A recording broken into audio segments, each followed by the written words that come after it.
What is up, YouTube?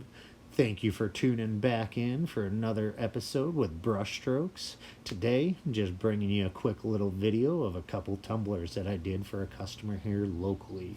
These are done in all Createx colors. I used a little Createx Auto Air.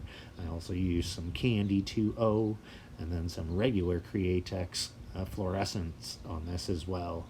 And in those fluorescents, I mixed a little bit of UV glow as well. As you can see here, they really light up under the black light. I really love this effect.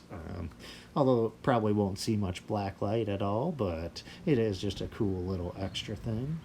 And then here you can see that white metallic auto air color that I used for the base coat. I really like how the candy shows through that. And that candy is a mix of Carib blue and marine blue, about 50-50. But yeah, that was just a quick little video today.